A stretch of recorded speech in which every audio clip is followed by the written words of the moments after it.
Tolteca dura desde o ano 1000 até 1350, quando começam a desaparecer lentamente. No ano de 1500, quando chegam os conquistadores espanhóis, a maioria de suas cidades está novamente coberta pela selva. E no ano de 1700, o pouco que restava deles já não existe. Das investigações sobre as ruínas de suas cidades, dos estudos das datas e números entalhados em seus muros, de seu exato calendário, de seus códigos e livros sagrados, estão reaparecendo seus conhecimentos. E estamos decifrando sua misteriosa mensagem de alerta e esperança.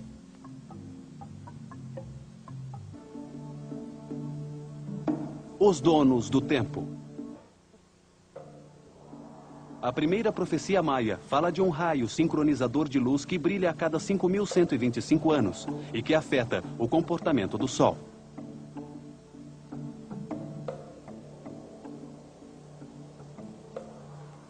Em dezembro de 1996, um satélite enviado pela NASA para investigar o Sol, o Sorro, depara-se com uma surpresa. O Sol não tinha mais polos sul e norte, isto é, que havia se transformado em um campo magnético homogêneo.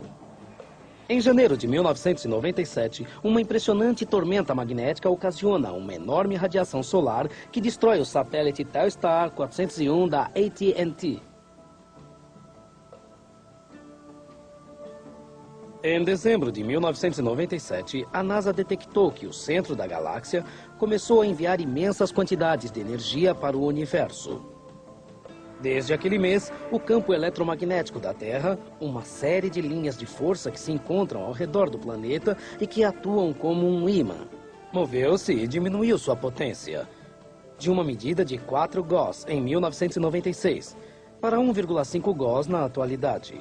Gauss é uma unidade de medida de força por centímetro quadrado de superfície, e esta medida está se aproximando do zero. E isto é bastante grave. Os russos fizeram testes com seus cosmonautas fora do campo magnético da Terra, anulando um campo magnético artificial que era gerado por suas naves, isto é, com magnetismo zero. Descobriram que, no princípio, eles se agitavam, depois ficavam agressivos entre si, e por último, enlouqueciam completamente. Assim descobriram que a força eletromagnética tem o poder sobre a consciência e a razão. Quando se acaba, as pessoas enlouquecem.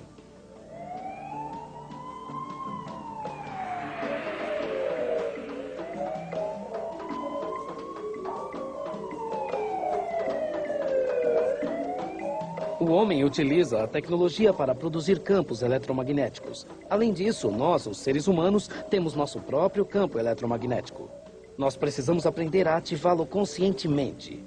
Isso pode ser feito de várias maneiras. Uma delas é utilizando a meditação e a respiração. Precisamos nos preparar.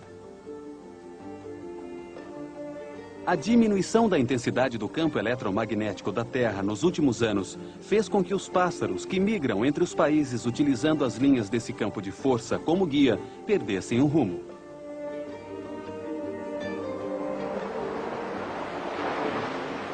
A mesma coisa está acontecendo com as baleias que encalham perdidas nas praias.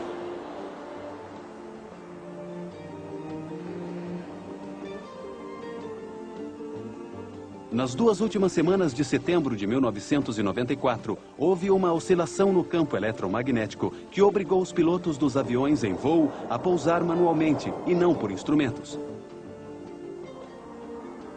A situação pareceu normalizar-se em outubro. No entanto, nos meses de julho, agosto, setembro e outubro de 1996, foi registrada uma anomalia muito maior e mais longa. O polo sul magnético deslocou-se erraticamente, movendo-se até 17 graus em um único dia. Depois voltou quase à sua localização original, obrigando todos os aeroportos do mundo a reimprimir seus mapas aeronáuticos.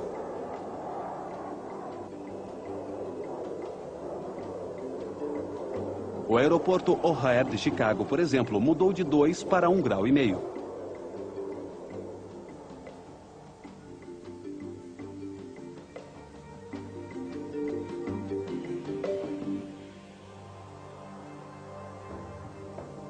Além disso, também começou a mudar a frequência de vibração ou de ressonância Schumann, que é como se fosse a frequência cardíaca do planeta, seu ritmo. Subiu de uma frequência inicial, em 1997, de 7,8 Hz, ou pulsações por segundo, para 11,5. O planeta está se agitando.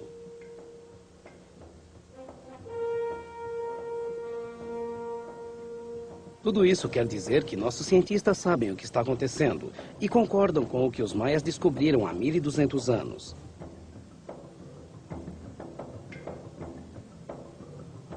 Milhares de sacerdotes, astrônomos e matemáticos maias dedicaram-se a medir, registrar e estudar durante séculos o Sol e todos os planetas e estrelas.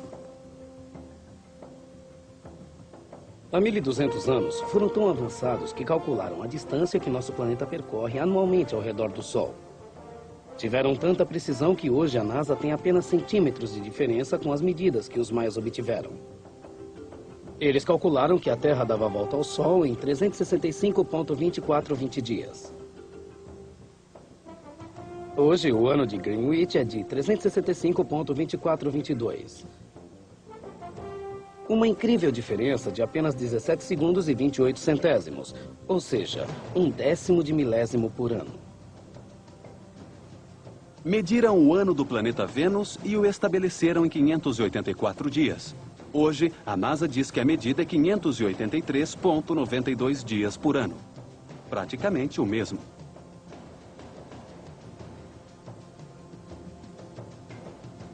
Descobriram o momento exato da mudança das estações, dos equinócios e o deixaram transformado em um espetáculo de luz e sombra. Um monumento a seu saber. Hoje, a pirâmide de Kukulkan, em Chichén Itzá, é uma das principais atrações turísticas do mundo. Como puderam fazer esses cálculos tão exatos sem ter instrumentos de precisão? Sua ciência astronômica estava 1000 anos mais adiantada que a de todos os seus contemporâneos.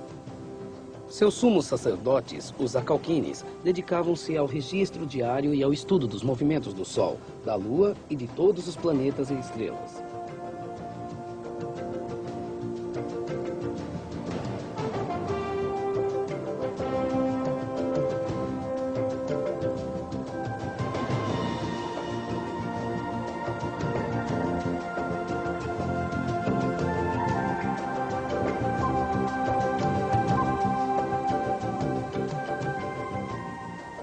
Encontraram os pulsos que o Sistema Solar recebe ciclicamente no centro da galáxia.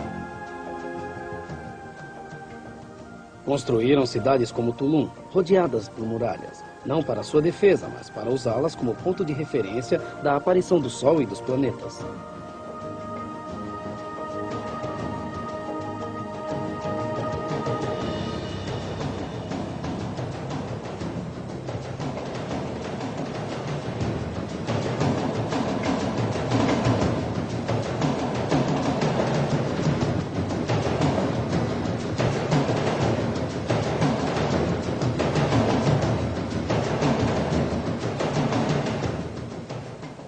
Em ciências matemáticas eram muito mais avançados.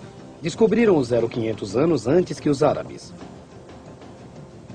Seu sistema aritmético era o vigesimal, ou seja, contavam de 20 em 20. Um sistema com base no número 2, o que o transforma em um sistema binário exponencial. Um sistema matemático harmônico com o universo. O mesmo que a natureza utiliza para a divisão das células.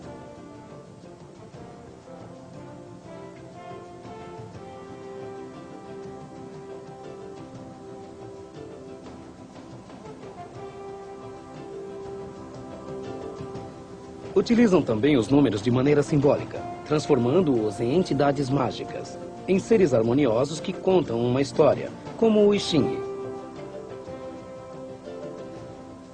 Tinham o calendário mais exato feito por qualquer civilização antiga sobre a Terra, 1000 anos mais adiantado que os de seus contemporâneos. Um calendário que serve para sincronizar os ciclos da Terra, da Lua e do Sol com o universo. Os maias também foram muito avançados em sua maneira de cultivar a terra e colher os alimentos para o seu povo. Construíram no Petén uma rede de canais para drenar a água e manter a terra irrigada. A NASA detectou esses canais a partir de satélites com raios infravermelhos. Sua arte era absolutamente bela.